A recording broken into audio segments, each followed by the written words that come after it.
Folks, welcome into the Major League Baseball show. It is Friday right here on sportsbookreview.com. No afternoon baseball, but that's okay. We're going to hit the entire card in 30 minutes or less today. I'm Donnie Seymour. He's Jason Radowitz, along with Kyle Purviance. We are the Major League Baseball team right here, and it's ready to get started. Yesterday, somebody went on the IL, came right back, and look at him, standing upright in his seat, rocking and ready to go. Looked like he got a tan. Did he really need the day off, or was he out golfing? What say you, Kyle? Were you golfing, or were you really sick? God, I couldn't even lift a golf club. If you'd have told me 24 hours, I'd have felt this good today. I'm very grateful. It was my first sick day ever. My entire adult life was yesterday. It was kind of embarrassing, but I couldn't walk. I had to crawl, but luckily you guys held it down, and of course, did a great job. And I just got to do some studying, on Hartford's athletic program from Jason. Found out he's a big-time insider with the organization, so I appreciate you guys covering for me, letting me rest it off, and excited to be back today. Let's go. It's amazing how much better you feel when management tells you either show up tomorrow, Kyle, or you don't work again. Whoop, feel great today. Sober right up. Yeah, Jason, how was your day yesterday? Before we get to that, for myself, you got to be kidding me, Atlanta Braves. I'll leave it just at that. So, Jason, go ahead and talk to us today. How you feeling today? Yeah, I'm feeling good. I went to the Rutgers spring game last night, so some football in May. Couldn't complain there. But, yeah, we had the Nationals during the show yesterday. They scored 2 runs in the first, none after that. But the Marlins saved the day in the first 5, got the win. But it brings up a good point because we know Velasquez did not start, and he was a late scratch. If you already had the bet, it depends on your book. If you click the action or you clicked listed pitcher, whether your bet went through or not or got voided. So it brings up a good point. I took the action, so I was able to win that bet. But if you took listed pitcher and Velasquez didn't pitch, you would have got a void and not won the bet. So something to look at when you're making these bets. It is crucial. Of course, we were on the good side of it, but if we were on the bad side of it, you would have wanted the listed pitcher. So it's something to look at that we don't really think of too often when we're making these bets.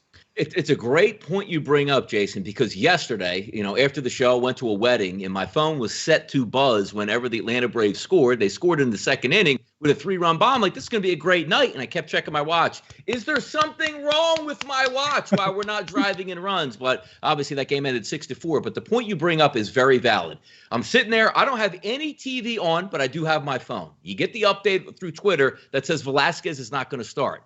I go right to my FanDuel account because knowing FanDuel doesn't care who the starting pitchers are. The team total was 3.5 at -105 for the entire day going against Velasquez. All of a sudden, Hale comes in, who now you're going to have a bullpen day by the Philadelphia Phillies. I didn't even care how bad the Marlins lineup was. Went in, pressed the button, plus 305 as a 3.5, as a team total to the Marlins, cashed it in because why? It doesn't matter who the starting pitcher is. So even if that line stays the same, because, sometimes you guys would jump a line like, hey, Velasquez is out. They would pull the lines down. You'd have to wait a half hour. If you had the game in already, they would take the team total or whatever bet you had and invalidate it. It doesn't matter on 90% of the books now. The minute a starter is coming out typically means a better starter is not taking his place. So I just rolled the dice. David Hale's like, this is going to be beautiful. End up scoring at least 6 runs in that game and cash it easy. But a great point, Jason, you bring up. Whatever your books have as these notions, beat those lines for free money. And hey, maybe the Phillies would only score, the Marlins would only score 2 runs. I would take that each and every time here. That is free money and beating the closing number. It's very important for that. But good stuff by you, Jason, bringing that up. 118 people already watching the show live here on a Friday, guys. Thank you so much for the support of the show. And also 20 thumbs up. Fantastic. 86,000 subscribers here to the YouTube channel at sportsbookreview.com. Fantastic, fantastic stuff. Let's get right into the games. A big card to go over. And I got 6 games listed here, and we finally talk about, boy, why is it so cold? We got some hitting weather today on a Friday, boys. 963, 964. Chicago White Sox alert. Why? Not because the White Sox are playing. It's because they're playing against a left-handed pitcher in Jordan Montgomery. Look at this line across the board. Roughly a pick 'em. Over-under sitting here at 8.5. Jason, I'll start with you first. Is this a blind play to go to the White Sox, or is it buyer beware tonight? Yeah, I like the White Sox over 3.5 on the team total. One, they're getting 9 innings. They're on the road. They're playing in Yankee Stadium. And obviously the White Sox have been the best team against lefties all year. Kyle has been on that train all season long. And I'm going to hop on it too now. I am taking this as official play. The White Sox over 3.5 team total of -135. But I'm not just blindly doing it because, with the lefty pitcher going up against all these righties, don't forget Jose Abreu is not going to be back in the lineup for the White Sox. But still, the White Sox they're going to have 9 righties in the lineup that should do damage. You look at Montgomery. Yeah, he's been really poor against righties, and that's why I'm going to be playing it, not just blindly saying, the White Sox kill lefties, so they should destroy. But Montgomery, 347 weighted OBA against righties, ISO of 225, exit velocity is kind of high, the strikeouts are low, the walks are high, all against righties. So I do like the White Sox to get over 3.5 on the team total. Yankees bullpen's been pretty good this season, so hoping that they can do it early. But Montgomery, guy that really been so bad against righties, should happen early in this game. And if it doesn't, I think the White Sox should be able to score a couple runs late in the game if they need to. Yeah, hot weather here up on the East Coast. Again, nice hitters ballpark there in Yankee Stadium. Take a look at Jordan Montgomery's numbers on the season. 4.75 ERA, 3.85 xFIP, which isn't all that bad. But again, you're talking about a team that really excels hitting left-handed pitching. We'll see if that holds up in the Bronx tonight. One of those games that I think Jason will agree, you want to get these runs early off Montgomery to hit that number because the Yankees bullpen is pretty good, and they will certainly bring in right-handers to try to quell and go up against that lefty-righty split there for us. Kyle, talk to me on this game here. I know you've been hot on the White Sox, and why not? And sometimes you do have to take a hot team and blindly bet them. But again, it's not like we're betting into Cy Young Chris Sale from the left-hand side tonight. It's not a great pitcher. He's been serviceable. And again, as Jason said, we're not asking for 5 runs. 4 runs going to cash his ticket for him. Go ahead. Exactly. And it's White Sox against lefties. Yeah. And I know I've seen in the chat box that they haven't lost to a lefty since last year. That's actually not true. They've lost twice last year and this year. To the same pitcher. To the same pitcher, and it was about a week and a half ago they lost to the Twins. But yes, they've been absolutely money, and this team total over 3.5 just looks too good to be true. We're talking about 8 of the 9 batters tonight, even without Abreu, would have an advantage tonight against Montgomery. They're the best team in baseball against lefties. They're the best team in baseball in the first 5 innings. And they might just be the best team in baseball right now, period, even with the worst manager in the league. So it's a little interesting. And I will point out one more thing. If you look at the weighted OPS over the last 3 years in terms of pitcher versus projected lineups tonight, Rodon has the second lowest number. So he actually profiles, there you go, take a drink in the words of Chelsea, very, very well against this Yankees team. So I think you could take a little sprinkle on that White Sox first 5 as well. I'm looking at -0.5 at +125. But Donnie and Jason are exactly right. They need to get it done early. That Yankees bullpen is one of the 4 or 5 elite bullpens in baseball this year. So you want them to get that done early, which they should be able to do off the lefty. So that's an official play for me as well, that over 3.5 runs at -135. Interesting also in this game, because if you want to isolate pitching matchups, which we know you're going to get a left-handed pitcher going against the Chicago White Sox, there's not much difference here. You roughly get a pick'em for the full game and also a pick'em for the first 5 innings if you just wanted to take Rodon versus Montgomery lefty on lefty straight up and say, hey, I realize that the Chicago White Sox really do hit left-handed pitching well. But then again, the Yankees are going to be home and stacking right-handed bats. We'll see if that comes out. And also keep in mind, the Yankees over the past couple of games playing in some low-scoring games. Why is that? Because if they can get through 5 innings with their starting pitcher giving up 1 or 2 runs, that bullpen has been sensational heading down the stretch. And once you get to the 9th inning, if you need a run off of Aroldis Chapman, it ain't happening here. So let's keep moving. An interesting one, though, in the Bronx again with some good hitting weather. We'll see if that White Sox left-handed matchup does hold up tonight. Philadelphia Phillies and the Boston Red Sox in Philadelphia, 977, 978. Good weather here in Philly, about over 80 degrees at first pitch, wind blowing directly out to center field between 8 to 10 miles an hour. Perfect hitting weather. Sometimes it seems like it doesn't matter what hitting weather the Philadelphia Phillies enter into because it's never hitting weather with that lineup coming out of here. But the Phillies are favorites then. How about this? New Jersey FanDuel, -172 towards Nola versus Perez. Jason, we'll start with you first in this one. This is always an interesting one to me because Martin Perez, typically a fade pitcher for me. You got him in a hitter's ballpark environment with really good weather. He tends to have some issues here walking guys. Yep. See if it catches up. But it's the fight within the fight, as I call it. The Phillies lineup on paper is probably going to look good tonight, but that is just paper. Yeah, over 8.5 looks like the play here. Nola hasn't looked the best in May so far. Allowed 9 runs in his last 16.2 innings pitched, 19 hits in those 16.2 innings pitched, 4 walks, 3 home runs. Really hasn't got much run support, but I do think he'll get some today. That's why I look at the over 8.5 in this game. The weather looks good for hitting conditions too. Like you said, Perez, he's allowed just 3 earned runs in 16.2 innings pitched for him. 7 walks though, 13 hits. So lots of base runners, just not a lot of earned runs. That should get to him eventually. So I do like the over here. I think, I don't expect Nola to go that deep in this game. Even if he goes 6-7 innings, the Red Sox can still score some runs late in the game if Nola pitches well against that bullpen. So I expect both teams to score some runs. I do like the over 8.5, even with Nola pitching. And I do think that makes sense. I would lean more towards the over than the under in this one. It is an expensive price to pay for Aaron Nola, but obviously you're getting the better pedigree pitcher. It's just a matter if the Phillies are going to be able to back him up with some runs. Because as I said, Kyle, looking at the roster itself, JT Realmuto expected to be back into the lineup. You don't have to get a great shot here at the plate for this ball to go out tonight. It's perfect hitting conditions against an underperforming pitcher. And again, yes, you would rather get it off of Perez than the bullpen for the Chicago Red Sox. It's not a high number, but the problem is sometimes the Phillies come to play. Sometimes they look ridiculous and get 3 hits like they did last night. And they're so dumb from their management position. They have to use Zach Wheeler as a pinch hitter early in the game because they have no players already left for the rest of the game. Outrageousness in the city. What's going on, Kyle, in this game between Boston and Philadelphia?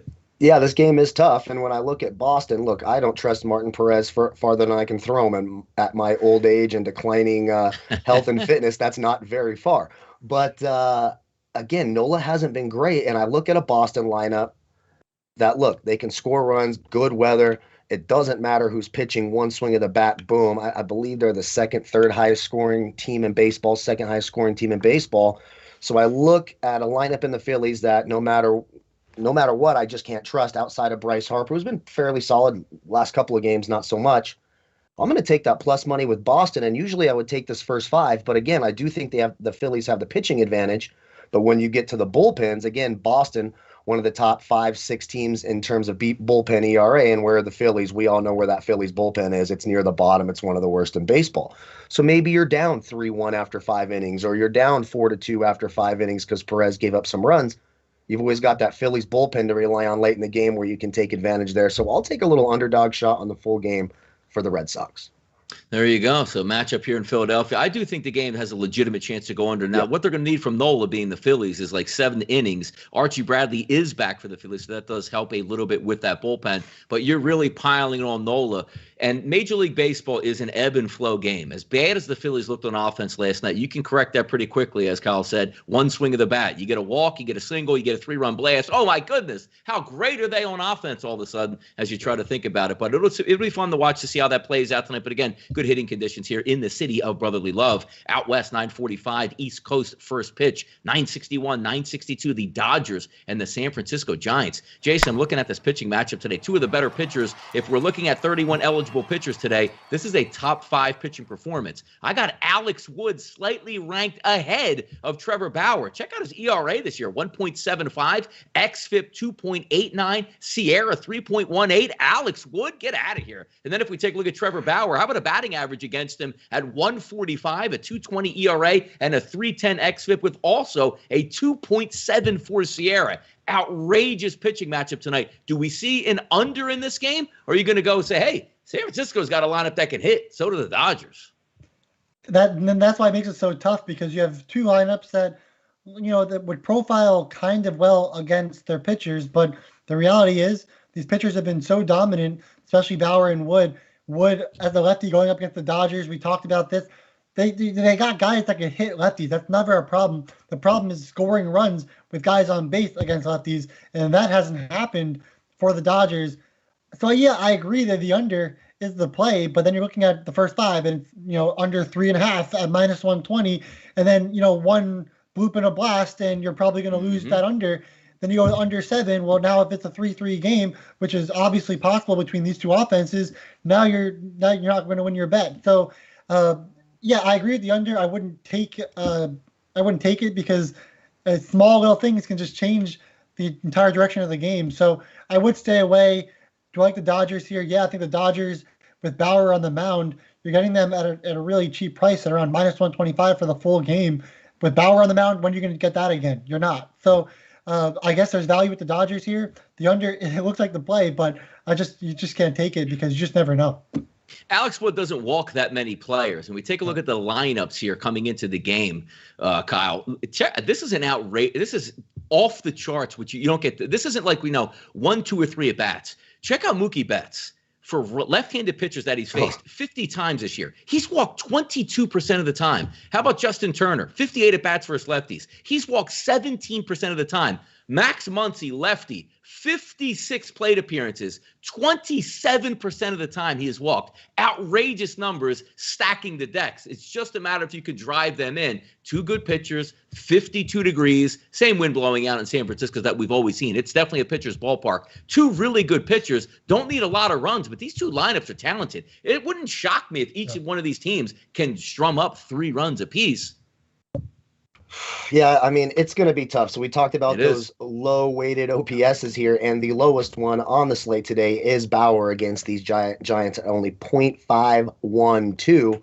And then again, we're talking about Dodgers versus lefties, and we've been fading Dodgers versus lefties, not good lefties, just mediocre lefties at best, and now you're getting Wood, who's absolutely on fire. So this game is really tough. Look, the Giants are the best team in baseball at home. They're 14-4 at home. Obviously, they're going to be at home tonight. They've been red hot.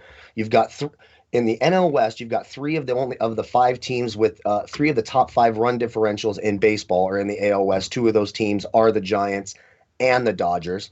So when I look at this game, I do think the Giants are a live dog here. You're getting them at plus 120 in the first 5 innings on the money line. Again, that would just be a sprinkle because that's really scary against Bauer. But this is one of those games, for me, this is probably my favorite no-runs first inning of the day. 2 really good pitchers, to a lineup that, struggles hitting the ball against lefties. You're right about walks, but if Mookie Betts doesn't walk, he's not getting on base against a lefty. It's just atrocious to watch a player so good who cannot hit left-handed pitchings from the right side of the plate. It's absolutely bizarre. No runs first inning would be the way I would go here. And if I'm leaning aside, I would just take that plus money on the money line for the Giants in the first 5 innings. It is a great game to try to match up. And also, you're taking a look at here. Bauer opened up at minus 147 offshore. He now sits at 124. In New Jersey, opened up at 156, now sitting at 130. So that money coming in certainly as a live dog here on the San Francisco Giants. And shout out to the NL West with the Giants, the Dodgers, and the Padres. This kicking ass all summer or all spring long, maybe right into the summer. You'd think regression might set in specifically on the Giants, but they're not slowing down right now, playing some really, really good baseball here. Yeah. Why don't we get into some wagers with the value menu firing on some fast food yesterday? I fired on an over 8.5 in the Atlanta Braves and the Pittsburgh Pirates game. Got the 10 runs, got the extra innings. Damn you, Atlanta, for not being able to score an extra run anytime in that game. Freddie Freeman striking out on a 3-2 count with bases loaded back in the 4th inning. I could go all day with this. I could take up so much time. But value today, there's 2 plays that I like. One I'm going to give as a value play. One I'm going to give as a best bet. Now, the one that is a value play is teetering on becoming a double best bet for me tonight. And that's actually going to be the Minnesota Twins team total listed at FanDuel at minus 115. If you can buy it down, which I love, BetMGM, and you can see how much a half run matters last night, Atlanta Braves, with your 4.5 runs as opposed to 4 runs would have been a push as opposed to a loss. Team total of 3.5 at 155 or less, actually 150 before the show started here at BetMGM.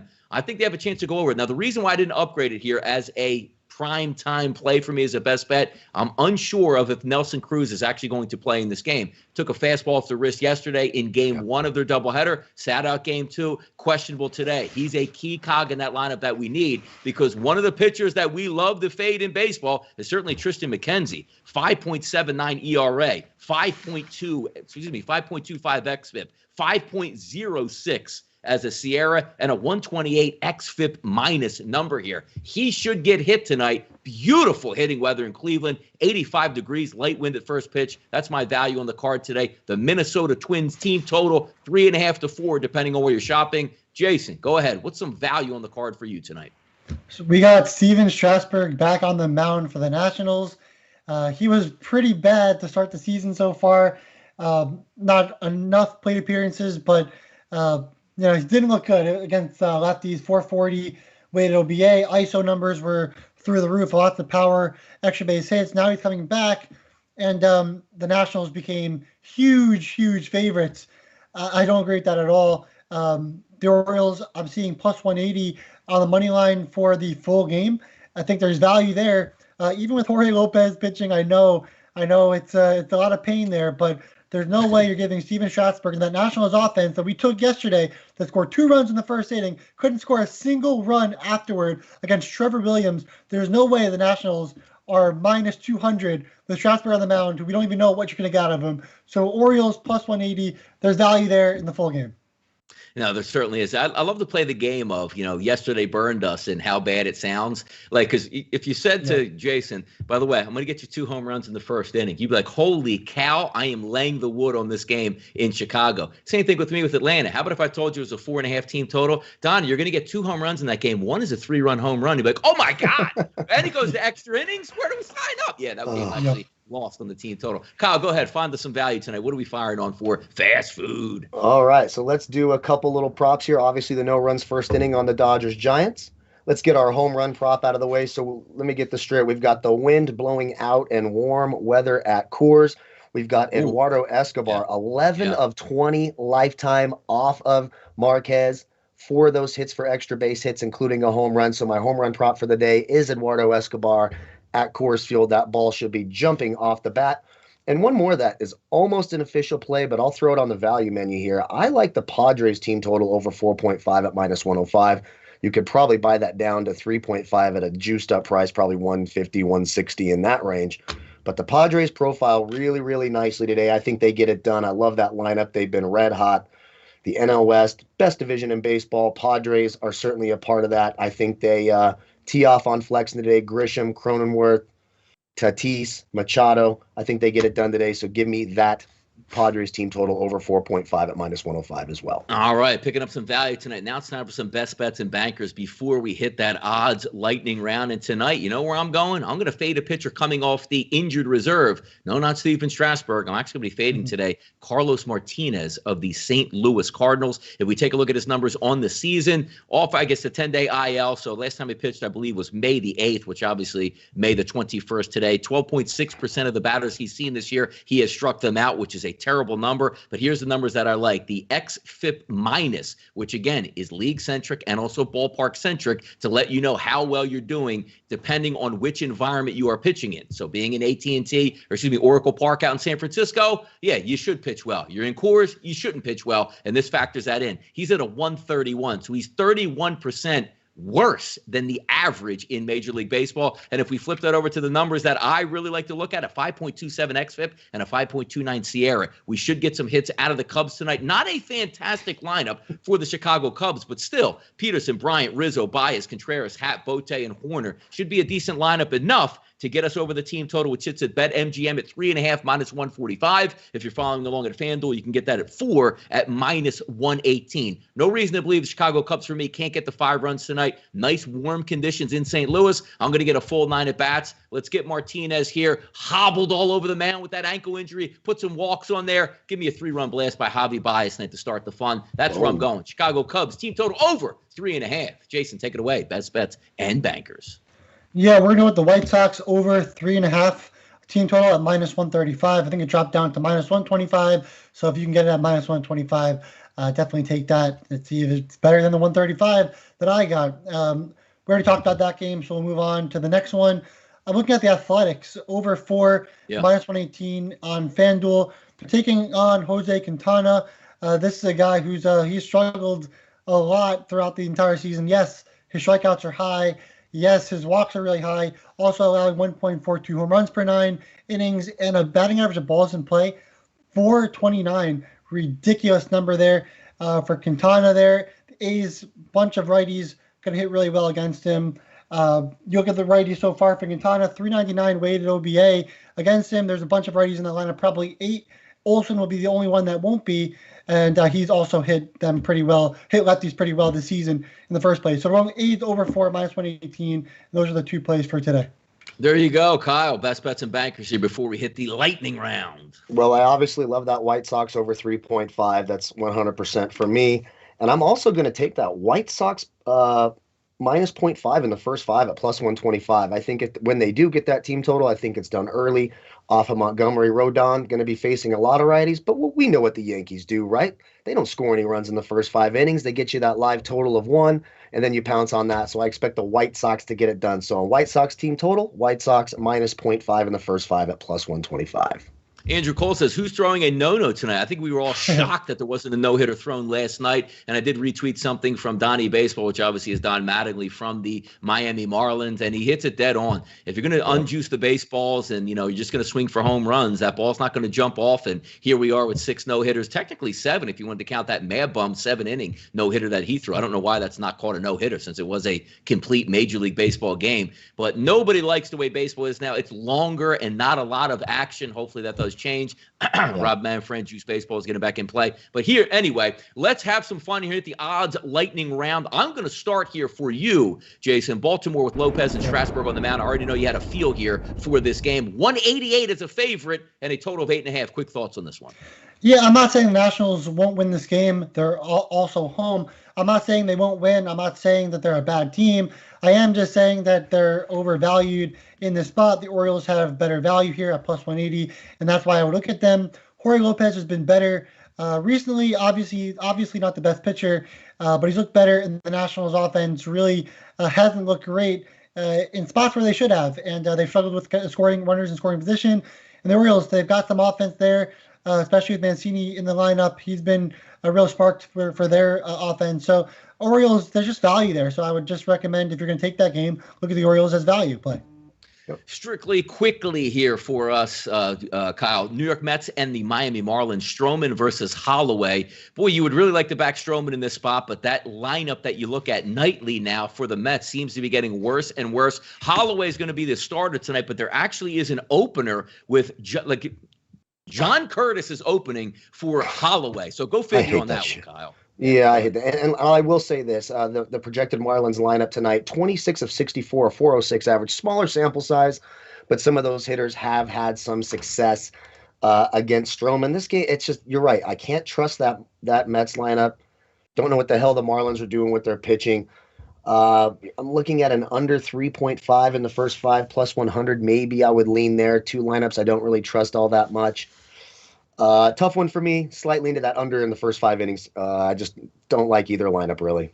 Here's one I actually like as a team total over in this one, 953, 954, Milwaukee and Cincinnati. Hoffman's been a bad pitcher this year. If we take a look at this game, Jason, quickly, 117 xFIP minus for Jeff Hoffman, 467 ERA, which translates into an xFIP of 4.72 and a disaster Sierra number of 4.91. It's a high number for a reason here. Milwaukee, 4.5 as a team total, minus 110 at MGM. I think they can get the 5 runs. Any thoughts on this game? I just wish we got some more consistency from Milwaukee's offense. Sure. You look at their offense, and it's just lousy. It's below average. And Yelich is back in the lineup, of course. That's going to help, but there's just no consistency there. Of course, they should be able to hit Hoffman because he's also showed no consistency, and he's been below average as well. So I do like Milwaukee in the spot, minus 115 in the first 5, but I would still look at the under 5 in the first 5. I just don't think either of these offenses are going to do much damage early in the game. Look, we don't take unders on the show, Jason. So in case you didn't know, what the hell is going on here? In case you didn't know, how about this one? 955, 966. A game I really like, Minnesota. And again, I have this on the value menu card. Now I'll have no problems doubling down on plays of the day tonight if I can get the boomsticks in the lineup, specifically Nelson Cruz. Dobnik versus McKenzie. Not a great pitching matchup here. Really good hitting weather. 9s across the board, Kyle, here. Yeah, and someone asked, where's the next no-no coming? It's probably going to be some shitty pitcher like Tristan McKenzie. So, there you go. That's it. Donnie loves its wins tonight. Nelson Cruz is going to sit out. Here comes a no-hitter from Tristan Bleepin McKenzie. Good Lord. This one's tough. I would lean under in this game, looking at that total of 9.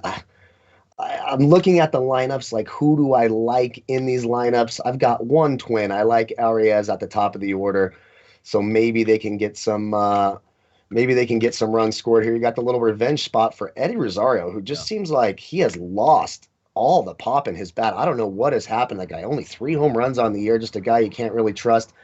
I would slightly lean Cleveland. Their lineup seems to be profiling a little bit better. But if I'm betting this game, which I'm not with my personal money, I'm actually going to take another under channeling my inner Jason here and taking an under 9 in this game. And also keep in mind as well here, Jorge Polanco twisted an ankle yesterday as well in the lineup for the Twins. He's been having a bad year anyway, as is. Maybe if Astudillo comes in and, is a DH or plays a third base position there, he might be able to get a better bat in the lineup. But is what it is as we talk about. Let's quickly hit some of these games. Anderson on Anderson crime down there. Pittsburgh and Atlanta in 8 across the board. How about this? A 198 favorite towards Ian Anderson over Anderson, the lefty for Pittsburgh. Here we go again. Lefty on the mound. Atlanta's going to stack right-handers. Atlanta, the least clutch team in baseball. Atlanta, 20-24. What the hell's going on down there, Jason? And they're facing a lefty, and that's something that they've struggled with throughout the season. And you look at the Pirates lineup, and it's just so ugly. Forget about it. So under 4.5 in the first 5, I think that's – if you're looking for an under in the first 5, and I know a lot of people like tailing me with these unders, I'm not taking this non-official play, but under 4.5 in the first 5 for the Pirates versus Braves game seems like the play. We're just kind of waiting for those Braves to kind of take off, and Donnie was waiting for that yesterday. Didn't happen. So, yeah, I think under 4.5 in the first 5 is the play here. The Pirates offense just looks so bad on paper. It's disgusting. So even if it goes 4-0, you'll still win the under 4.5 bet. Yeah, the worst part is I'm at a wedding yesterday. And again, you get the 3-run blast right off the bat. It's great. You feel good. I actually saw the bases loaded with Freddie Freeman, got to my phone and put on the MLB app so I could watch it. Freddie Freeman, full count. What's the worst case scenario? Single in the gap, double in the gap. He walks. No, he strikes out. And then that wait. And then I'm driving home. So again, you guys know me. I have my phone there. Also have my watch attached so it buzzes. It gets to extra innings. I'm like, this is an easy win, man. I'm going to have Acuna on second base with Freddie Freeman up in the bottom of the inning. That's an automatic run. Fly ball, good night. And that's ridiculousness. So I don't even want to talk. I don't know why I stress. I love losses sometimes more than wins, which is ridiculous. Yeah. Tampa Bay, Toronto, Glasnow, K. I'm not in the business of fading Glasnow. K, an average lefty on the mound, 9s across the board with a favorite of 156 towards Tampa Bay in Dunedin today, Kyle. Yeah, I mean, you gotta lean Tampa Bay here, and it's Glasnow. I like him in the first 5, minus 0.5, minus 120. We bag on the Rays a lot, and here they are, like the hottest team in baseball, and somehow scoring runs. Like if I told you they only had 15 fewer runs than the Red Sox on the year, you would think I'm crazy. But Tampa Bay somehow, with all these shitty hitters, finds a way to score, and their nonsense with bullpen guys. Oh God, Tampa Bay drives me nuts. But you got to lean that way today. Do not like much of that Toronto lineup today against Glasnow. No, it's not a great one here. And I always love to see these come out from Jeff Passan. The Mariners have at least one COVID positive, sources tell ESPN, and also says the Mariners source said they are the least vaccinated team in Major League Baseball. So shut it down, Seattle. Congratulations to you guys. Let's keep going. Good Houston job. and Texas. Ivy versus Gibson, a total of 9 across the board with a slight favorite towards Houston. I'll tell you, Gibson's having a really good year, but Houston must be banging trash cans again because they are raking, Jason. Yeah, and look, we don't really know what we're going to get out of Ivy, so it's not really, we're betting on, just hope, and we don't know what to expect out of him. But what we do know is Kyle Gibson's been tremendous all season long, and the Rangers lineup, I know Donnie's talked about it, the last couple of days, they're sneaky good, especially against righties and whatnot. So Calhoun, Solak, Gallo, Garcia, they got tons of guys in the lineup where I'd be comfortable with going up against a pitcher that doesn't, that hasn't pitched in the MLB yet, and having Gibson. I look at the Rangers in the first 5 at plus money.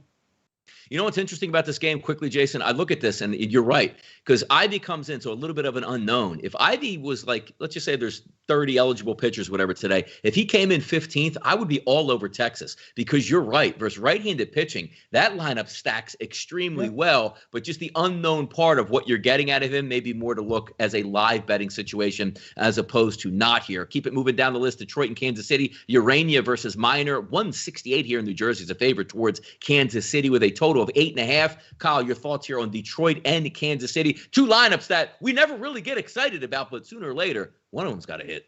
Yeah, and they're asking in the chat, we need a paying team total. Well, here's a paying team total. You're getting the Tigers over 3.5 at minus 120. I do think it's live. Look, it's not the most exciting lineup, but I'm looking at 1, 2, 3, 4, 5, 6 hitters with a 21% advantage or better. Minor, the lefty, not the greatest pitcher. He has pitched well his last couple of starts against Detroit, but if you're looking for some pain, how about the worst team in baseball and their team total over 3.5? I do think it's live, and I would only do a sprinkle there. Again, it's just a lean, but I sort of like it tonight. Game opened up at 8, now sits at 8.5, and again, a slight favorite, depending where you're shopping, at 115 to 120 for the Chicago Cubs.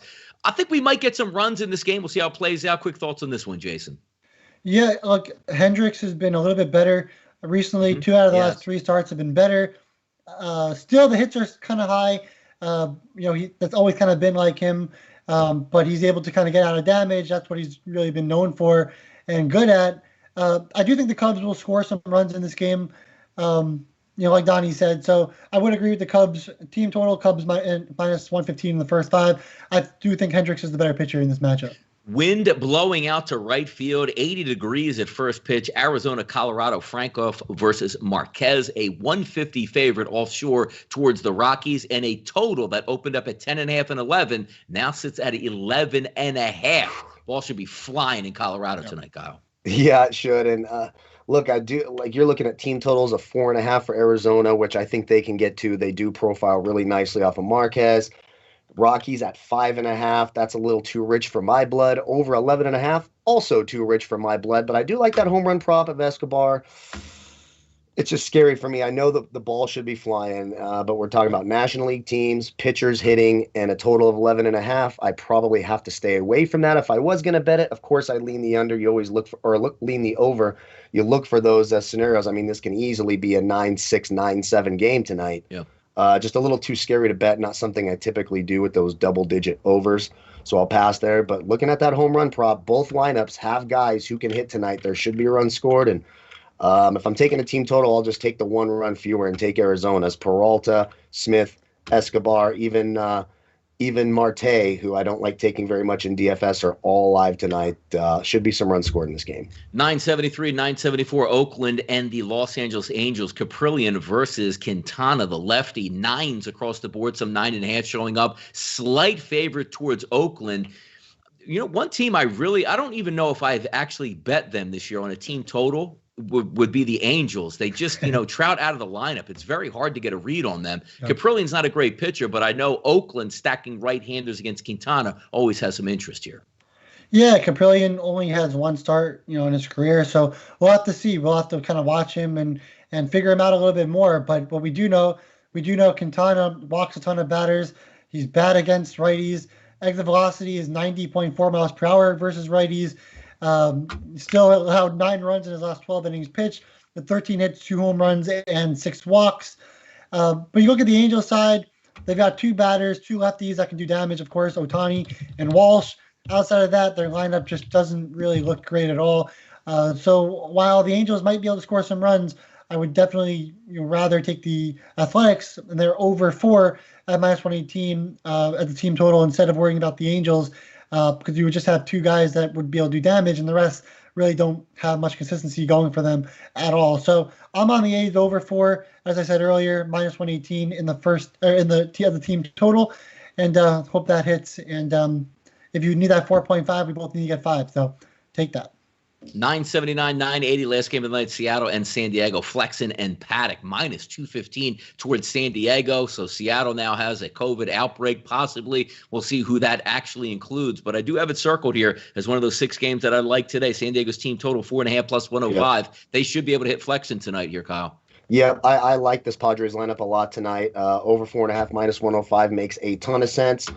Paddock, we'll see how long he pitches tonight. He hasn't really been, this innings eater so far. Been dealing with injuries, etc. But I also like the Padres' first 5. I think they come out and hit tonight. They should be able to hit tonight. Minus 0.5 in the first 5 at minus 135. Padres or bust for me tonight, and I think they hit that team total. Friday is payday right here at sportsbookraview.com. Thank you guys for tuning in today. Let's clear the bases and do a quick recap of the show of what we like specifically with our value menu wagers and also some best bets and bankers. For to me, again, Minnesota team total, depending where you're shopping, 3.5 at BetMGM, 4 at FanDuel. My best bet and banker, the Chicago Cubs. 3.5 at MGM with some juice, and then the Chicago team total at 4 over at FanDuel. There are, I like Milwaukee as well, the Philadelphia Phillies, Chicago White Sox, San Diego also with some chances. But those are the 2 plays that I'm focused on. And yes, you people are very good with tweeting me with information. Let's find out when Nelson Cruz is in or out. See if we can upgrade again, but we'll always keep you updated here on Twitter as well. Jason, go ahead and wrap it up for us here. What you got? We're going with the White Sox over 3.5 on the team total, and of course the A's over 4 on the team total at -118. Those are the 2 team totals for today. There you go. And Kyle, what do we got, boss? So I like that White Sox team total like Jason does as well. I think it's 4 now. That's fine. I'm actually fine with the 4 or the 4.5. I think the White Sox get it done in that first 5 as well, -0.5 plus 125. Little value menu sprinkle on that Padres team total over 4.5. Eduardo Escobar for a home run prop, and our Nerfy is that Giants and Dodgers game. All right, news comes out. Steven Strasburg will not have a pitch count tonight on Friday, so it probably means he will have a pitch count. He definitely will. Yes, 100% will. No doubt about it. Thank you guys for tuning in. Another great week here on the channel with SportsBookReview.com on the Major League Baseball show. As you guys know, we'll be back ripping and roaring on Monday. So thank you for tuning in. The thumbs up, fantastic. Chat box was on fire today. Each and every day, the subscribers rising higher and higher and higher. Football season, let's see that 100,000 out there. I'm Donnie Seymour for Jason Radowitz and Kyle Purviance. We are SportsBookReview.com. This was your Major League Baseball show for Friday. Good luck on those wagers.